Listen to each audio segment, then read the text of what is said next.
Perhaps no other gimmick of early CD-based gaming could be more aptly described as dead on arrival than FMV or full-motion video games. I want to make a point of saying that full-motion video itself wasn't the problem, but rather the aspect of trying to integrate gameplay into the film medium. For example, the game Star Wars Dark Forces 2 Jedi Knight, a wonderful first-person shooter game which uses well-acted full-motion live-action cutscenes to further its story. On the other hand, we have Star Wars Rebel Assault 2 The Hidden Empire, the topic of today's video. With Star Wars Episode 7 exactly 1 year away today, it feels like the perfect time to return to this odd product of the 90s.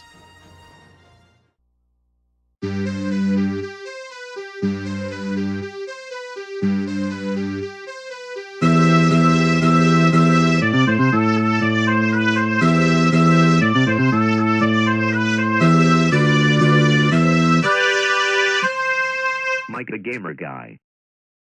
Star Wars Rebel Assault 2 is essentially an on-rail shooter arcade-style game broken into two main styles. Flight segments, where you take control of all matter of vehicles from the Star Wars universe, including X-Wings, TIE Fighters, B-Wings, and the always popular Corellian Freighter. The other style might be referred to as ground missions. Out of the two, I vastly prefer the ground missions. For starters, I find that the hit detection is much more spot-on during these portions. During the flight segments, it can at times seem almost impossible to hit the intended target. I understand making it a little challenging, after all shooting with precision is the major thrust of the game, but it really seems like some of the time, the laser fire goes right through the enemy fighters, not to mention the extreme awkwardness of controlling this kind of game with a standard PlayStation D-pad. It really would be much better suited for a light gun. To further complicate some of the flight segments, the game institutes a strange mechanic to simulate turns and curves in the terrain. This is kind of strange, so I'll take a moment to explain. You may have noticed that the environment looks pretty nice for a PlayStation 1 title. This is because all the backgrounds are pre-rendered video with 3D objects overlaid on top. This gives the game a very cool and distinct look, but unfortunately, it raises a problem for the game developers. Certain flight segments have objects obstructing your path, which you have to avoid, but since it's just a video, the game has to sort of approximate where these objects would technically be in a real 3D environment, and it doesn't always match up right. This already makes maneuvering strange. But furthermore, the programmers instituted artificial gravity to the left and right on some of the turns, to try and make it seem more convincing that there really is contour to the land. The illusion doesn't work though, and ultimately makes the controls confusing, especially when you are also trying to target enemies. In short, it's a mess. The ground missions don't have any of these issues, and are slightly more nuanced, featuring a really cool cover mechanic, actually giving the feeling of the classic detention block scene from A New Hope. More fluid aiming, and nicer looking visuals as far as character and enemy graphics go. This all ends up coming at the price of being less stimulating though. So at the end of this all, what you get are space segments that are exhilarating but awkward and imprecise, and ground missions that work well for gameplay but are kind of boring. If I had to pick one high point of the gameplay, it would have to be the TIE Fighter flight segment, which takes you through a beautifully rendered Grand Canyon-like environment, or the speeder bike forest level, which is simply fun for the novelty of it. Though it doesn't seem like much, that is really all that can be said of the gameplay, because frankly, it isn't much of a game. Most of my time with the game, approximately 42 of the hour and 10 minutes it took to beat the game, was spent watching the cutscenes between the rather impressively short levels. So really, there's no avoiding talking about the cinematic aspect of Rebel Assault 2, because really what you're getting is a Star Wars short film with shoehorned interactivity.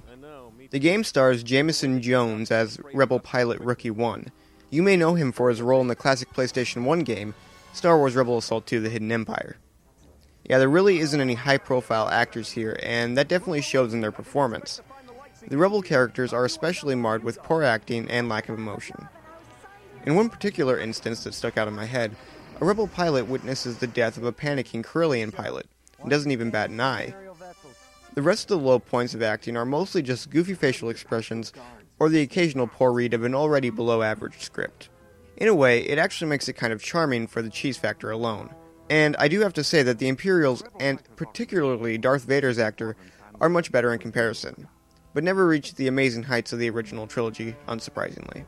Of course, another aspect that's important to any movie disguised as a video game is story. And I can say that it is at the very least creative. Compelling? No. Epic? Not really, but it is creative.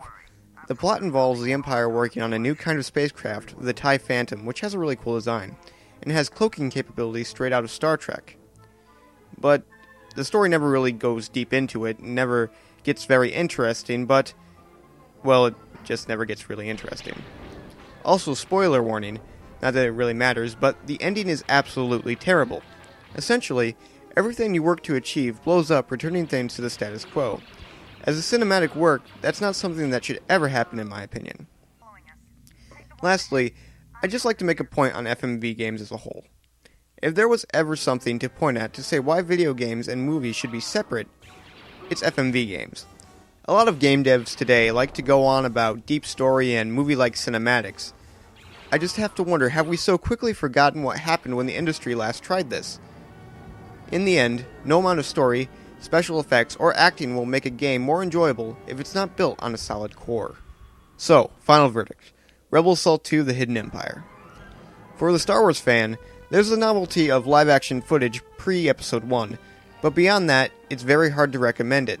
Personally, I find it kind of charming, but the charm doesn't make it worth playing to anyone but the most hardcore of Star Wars or obscure video game enthusiasts. Thank you so much everyone for watching. I hate to succumb to YouTube conventions, but if you liked what you saw, please consider liking, subscribing, or my personal favorite, leaving a comment telling me what you thought. I'd love to hear from you guys so that I know what I'm doing right and what I can improve upon. Thanks again for watching, and I hope to see you next time.